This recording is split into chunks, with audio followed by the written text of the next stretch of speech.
Hello, I'm Fred McNeil, and thank you for watching QAC TV 7. We have a show called Thank You for Serving. We interview veterans, primarily from Queen Anne's County or on the shore, and talk about their experiences and their lives and what they can share with non-veterans. I'm very delighted to have with me who I call Dr. Ben. Thank you for coming today, all the way from Talbot County. I appreciate it. How about Ben, we'll start at the beginning, okay? First of all, thank you for addressing our veterans group today. Yes, it was a grand time. Dr. Ben talked to about 30 veterans today, did an excellent job, our weekly meeting. Ben, let's start out. Where'd you grow up? Where's home? Well, home is Philadelphia. Oh, Philly, downtown? It's about 100 miles up the road. Okay.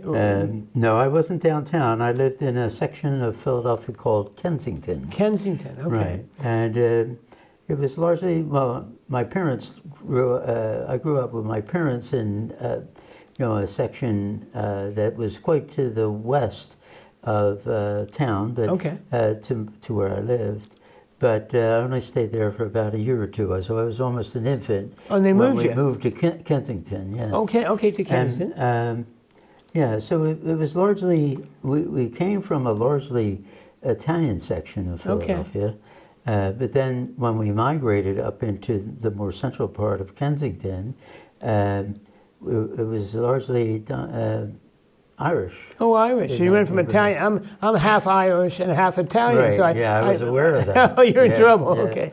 And so I had a number of good Irish friends in that area. Matter of fact, some of the veterans that I'm going to speak about, perhaps, were from these Irish areas as well. Now, school in Kensington, elementary, middle, high. Well, I went to the old part of the neighborhood. Okay.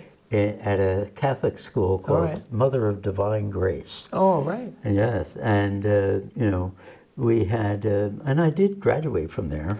High school or no, elementary school. So Catholic elementary school. How about middle and high? Well, I went. Well, there's a little bit of fuzziness. You're going to tell me, well, you announced to the group you got your GED, so I have a feeling it's going to get a little fuzzy. Right, exactly. Okay. So I went to North Catholic. Okay. Straight from. Now is that Philly again, Kensington? Right, from Mother of Divine Grace. Okay. And then I went to North Catholic, but I didn't do so well in North Catholic, so I had to go back to a public school, and it was a sort of what they call a middle school now, but it was actually junior. Junior, I'm a junior. So you probably seventh, eighth, and ninth, right? Right. Yes. Right. And so I went there, and I did a bit better in school, but then my father had passed away. Oh, sorry. And I decided to drop out of school. Oh, you dropped out of high school? Yes, I did drop out of high school, and that's why I eventually went on to get my GED. Okay. When you dropped out of high school, how old? 17, 16, 18? I was 16. 16. Yeah, and I had taken a job as a custodian. Oh, so you went right to work? I went right to work. Okay. I dropped out. I got my working papers. Back then we had to have working papers. Yes. And I went to work. But, sadly my father had passed away at that point. So you had to work? And so I had to work. You had to work. And I went to work largely with the idea of mine that I could help support my mother. It was a good effort. Because my mother was a stay-at-home parent. Okay. So, I spent... Family needed money. Right, so we needed money, exactly. Now, custodian to the service? Yes. Well, I worked at various jobs. I didn't last very long as a custodian. Actually, my father was sort of a custodian because he worked for a dye and wool factory not far from where we lived. And, he was sort of a jack of all trades. And so I was sort of very proud about the fact that I had taken a custodian position because that's sort of what he was too. Yeah. But, and then I guess getting drafted. Well, you were drafted. Right, I was drafted. Basic training, Fort Bragg. That's right. Then to Fort Dix. That's correct. Now I always ask everybody, every veteran, any basic training stories that still keep you awake at night? I mean, I can still have Sergeant Smitty screaming at me, Private McNeil, wake up. Right. Well, the one story that comes to mind for me is I was a bit of a clown. Okay. In the Army, and of course, you know how things were with revelry and all. And Sure. I'd be the one that would be running down the road, stumbling and falling, Putting your uniform falling together. at the captain's feet or something like that. But the one story that I'm thinking about was we were sort of out on bivouac, doing our maneuvers as young, members of the Army, and it was time to have a smoke. And at the time I smoked, and I smoked pretty heavily, and of course I did a bad thing. I flicked my cigarette. You just threw it. Oh, yeah, Lord. I flicked my cigarette, and of course the fellow in charge, the sergeant, he said to me, "Mauro, get over here," and he said, "Now get down on your knees and pick up that butt." And I said, "Yes, sir." And I got down on my knees and I picked up my butt. And he says, "Now that you're on your knees, what I want you to do is pick up all the butts." Did you crawling around? Right. And so I had to crawl around. And as I crawled around, you know what he made me to say? He made me say, "I'm a tank. I'm a tank. I'm a big, big damn tank." Oh, funny. So you got through basic as a tank. Right, as a tank. What were you trained at? What was your MOS? What were you trained for? Well, at Dix? my MOS was 11 Bravo. Oh, you're infantry. Right. Oh, bless you. Bless you. That's tough. Yeah, and so I had went to Fort Dix, Right. like you mentioned, for my advanced training, advanced infantry training, and there I have another story. Okay. It was about a fellow from my neighborhood. Now, he had already went to Vietnam, and he was 11 Bravo as well. And he came back and became a drill sergeant at the very And had the same, Smoky Bear hat. Right. In the same same unit. Same unit Hometown. as myself. Oh, wow. And so I gained some favor, and he would sort of sneak me out on the weekends good. so that I could enjoy myself and hang out with my friends, him included, and my parents as well got to see me on very the good. weekend. So But you're nothing terrible. no, but nice story though. Nice right? story, absolutely. So 11 Bravo, Right. right to Vietnam. From Well, there Dix? was a little bit of resistance there, but I eventually did get there. Okay. I And you have mixed feelings, and you still carry. So why don't we do this to take you off the spot? You prepared for the group today a wonderful little essay on some of your reflections. Why don't you read that? And it's okay on TV if you read. Yeah. Share, because most of the 90% of the audience out there has nothing about Vietnam. Yeah. Well, it's I've been working as the coordinator for a chapter of Veterans for Peace, Right. and I happen to be writing a little story about my time in Vietnam because I like to inform the members of what Who you are and what your what I did. experiences were. That's Sure. exactly correct. Yes. And so I decided to write an article, a short 750-word article, entitled "The Unforgiving Shame of Long An Province." Okay, now while you switch your glass, I'm going to do it a little different from what we did. I might interrupt you occasionally with a question, which I think might the audience, I'll pretend like I'm the audience, okay? But you read, okay? Okay. So I'll if I start tap with you on the arm, you know why, okay? Okay. I'm not being fresh, okay? I hope not. All right. Please go. Okay. The air in Long An Province in 1969 was a wet blanket, suffocating and relentless. It had been my constant companion, clinging to the sweat-soaked fatigues of C Company, 2nd Battalion, 60th Infantry. We were the old reliables, humping the boonies of the Mekong Delta, a watery labyrinth of rice paddies, dense nipa palm, and hidden canals. Our mission was interdiction as part of the Mobile Riverine Force, cutting the enemy's lifelines, ambushing the flow of weapons and rice that sustained them.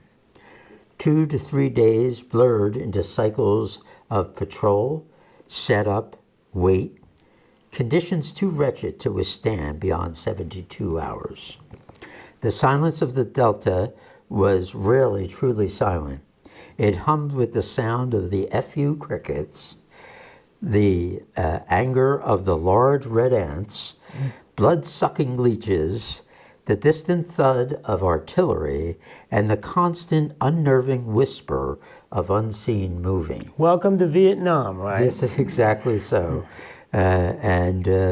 This reminiscing is actually based on one of my earlier excursions as an ambush squad. All right. So in this situation, many of us encountered Vietnamese, and certainly it appeared that we functioned as ghosts in their backyard, and they were often what I would consider ghosts in ours.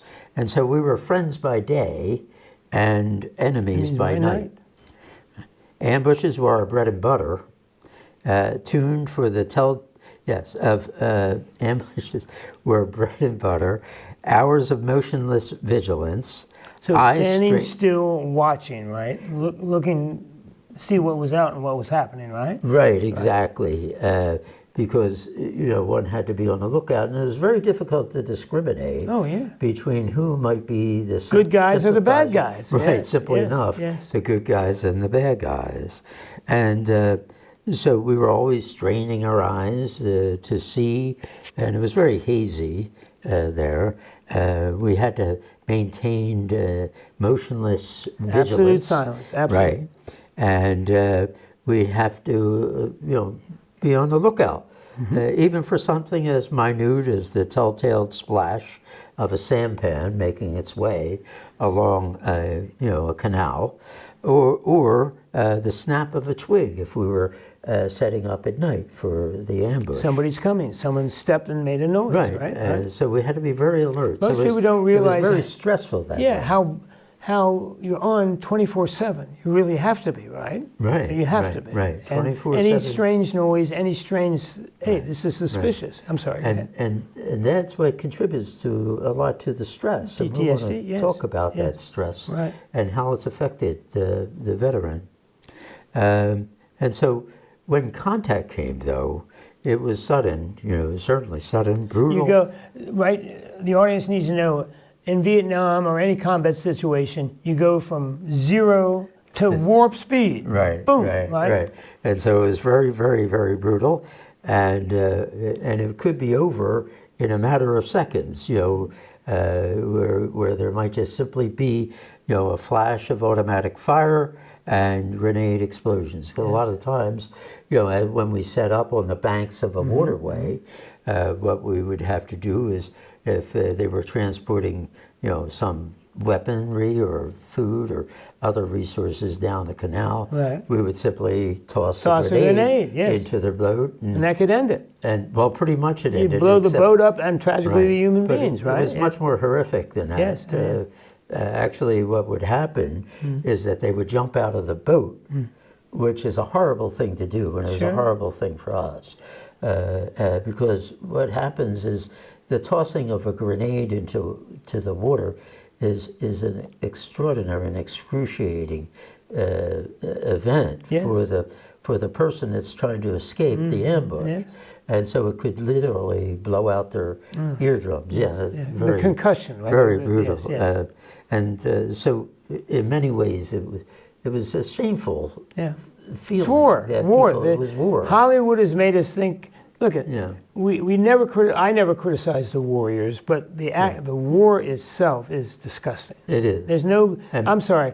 I'm an old man now. There's nothing good about war. Nothing. Right. Okay. There's some individual honor and heroic deeds, but the actual war. And at least for the warrior, yes, they feel as if they're fighting for something. Yes, it's a cause. Yes. But it's shameful in the sense of take another life. The demise of those people. It's crazy. It's virtually, for myself, it's intolerable. Right. An interesting part of all this is that it eventually came to end. Okay. And we would be airlifted, and usually it would involve either a squad or perhaps a platoon of soldiers. And I can remember one instance quite clearly. We could see from the chopper off in the distance a burial site. And this is a Vietnamese, I guess, cemetery, basically, right? Yeah. But it was actually our base camp. You made base camp out of the burial site. Exactly. Yes. And you could see it from afar. It wasn't like the grand imperial tombs of Vietnam. No. But it was sort of small a burial small, site. Yes. Right, small structure. It would have ornate carvings on it, maybe some pillars that supported the roof, and a small temple-like shrine. So it was clearly, a place of deep reverence for the local Vietnamese. Has importance to families in that particular area. Right. It's like the Centerville Cemetery, right? Just like that. All of a sudden bivouacked with 300 troops. Yeah. It's a bit of an insult. They had a much different sense than we about their ancestors. Right. Different sense about their ancestors. Right. Yes. Their ancestors there was much more deep reverence for their ancestors, perhaps relative to our own Western ideas. I agree. Civilization here in the United States. And we didn't see it the same way as they saw it. We happened to see it more as a defensible ground.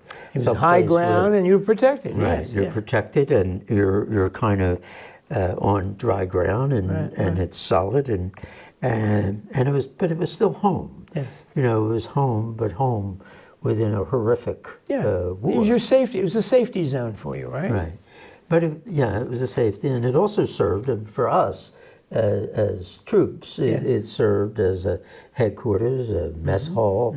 It served as a rest area, somewhere you could shower and shave. You felt safe there. You got fed there. You slept there. And so, but it was still sacred ground, but it was also like a hub for GI activity.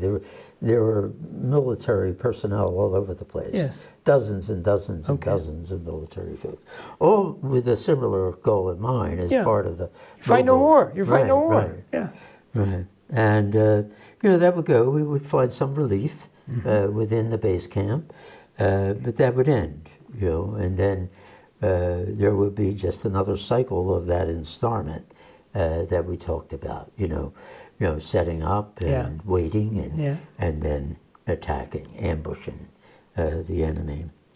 And then, what you would often counter, though, within the campsite itself is that, there will be passerbyers, the villagers. Just walking by, going through their daily routine. Right. But what I often noticed is that, if you looked at their face, you could sense the animosity. Something was wrong. You were not welcome there. You're camping out in sacred ground. They never said that. Yeah. They're scared. They're scared. Right. Because they were dependent on us. They were dependent on us to protect them from the Viet Cong. And that was very true. But I think underneath of it all, there was a sense of hostility and hate, maybe even almost hate. And it was a very bitter pill. It was hard for people to imagine if all of a sudden 3,000 GIs camp out at the Centerville Cemetery. A lot of people get a little upset. I think so. Yes. And so, the whole experience, I think, weighed heavily on me. There were, we had to make compromises on our values. Sometimes the lines were kind of blurred between what was right and what was wrong. We literally had to do things that, sort of grated against our conscience. Yes. I mean, it's war. It's war. It brings out the best and the worst in people, and right? It made me often think. I had a buddy, Johnny Jordan, and Johnny was from Philly. In other words, he was a friend from the homeboy, right? A friend from homeboy, and a friend from the old neighborhood. But he also was a good guy from Company D. I was in Company C, and he was in Company D. Well, he was killed by a grenade in Long An, not long after I left the province, and his death, like so many others, was a really stark reminder of how random that violence could be. Okay. You know, Any how moment, a bullet, a grenade, something launched at you can snuff out a life, right? That's correct. Yes. And it came about. I mean, you know, it could occur anywhere, Anytime. anywhere and at any time. Yeah. And so life was threatened. It was Yes. always under threat. There was never a moment within your role as a combatant That you couldn't be killed, that you injured, couldn't be killed. maimed, right? But whether you're out on ambush, Taking a shower. or taking a shower, Yes. and many a nights, I mean, I would have to find some, you know, a bunker or something on our base camp to take safety, and so it was a horrific existence in there. Matter of fact, they used to call Camp Hell. Oh, Lord. So many of these memories of Longhand Province, you know, whether it was amidst the patties, the ambushes, the silent judgment of those villagers at the tomb, they had a deep etching on me, on I'm my sure psyche. they did, of course. Something that stayed with me for Still the rest does. of my You life, still till carry this it. very You moment. can, as you so eloquently spoke to the group today. Right. This is something you're still dealing with. So what people don't understand, that it just wasn't you know, the combat that left its mark. It was the unsettling awareness that there was this cultural chasm between us and them. And so really this story is a little bit about, you know, it's an elegy to the thousands of those Vietnamese people who died at our hands. In other words, it's the empathy and the compassion that I would hold for those these people. They're human to beings. whom- They're human beings. And some of them were innocent. Oh, They were, some of them weren't even military. Of those young people Yes. that we would meet along those roads. And so, you know, this story, 50 years now, has passed. More than 50 years has passed since Vietnam. And what I'd have to say is that this trauma that we experience lives on. You know? And the shame is honestly. And I know this is a very unforgiving. emotional thing, so I don't want to. We're going to draw back from the line here. Yeah. I mean, you're going to obviously finish, but it's something, and you talked again, excellent. You're going to deal with it in this community, help us out with the PTSD program. Because we have an issue that as a country, we think, oh, the war's over, it's over. No, it's not. No. 50 years, 55 years later, you and half of that group was carrying to this day some issues, right? Right. We have to This deal is with true. it. And today we got to speak pretty lengthy Oh, you did great. about that. The group of us. Well, Ben, let me cut you short because believe it or not, it's gonna be over in 6 minutes. It goes by that quick. So let's talk about the good news here. Okay. You got through Vietnam, Right. and you came back, and all of a sudden, we're a guy that got a GED. Take us from there. This amazing gee. career, community college, Temple. Right, Go ahead. right. I had, well, I got my GED. When I came back, I had some time left in country, in duty, and so they stationed me in Fort Hood. And of course, Texas. You know, I was not very fond of military life, mind you. I can tell. And surely, you know, I had often sought ways so that I could get out from certain duties. The marching, the guard duty, whatever. And so I decided that I'd try to get my high school diploma. Because you dropped out before, as you explained. And so I had signed up for GED classes. Another way to get a high school diploma. And lo and behold, You got it. my elementary school education at Dear Mother of Divine Grace Got you through.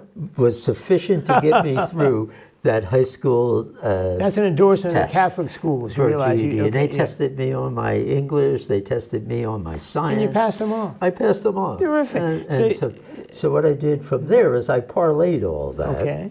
And I started out slow because I knew I couldn't just jump into a full 15 credits all of a sudden. program, you know, at a distinguished University college. yes. So what I did is I attended a community college, and there I was taken What school? under In Philly? in Philadelphia. It was Philadelphia Community College. Okay. And I was taken under the wing by a psychologist. Oh, okay. His name was Dr. Gaither. And changed your life. Right. And Dr. Gaither actually wrote me a letter for my first job within mental health. Oh, wow. And I sought to be a behavioral health aide at this mental health center. Okay, so you go. Right. So you go through 2 years of community college. Right, and then Go ahead. and then I jumped over to Temple University. 4 years school. Right. So there I got my bachelor's degree In psychology? In psychology. And then I got my master's degree in applied psychology. At Temple also? At Temple University. Okay.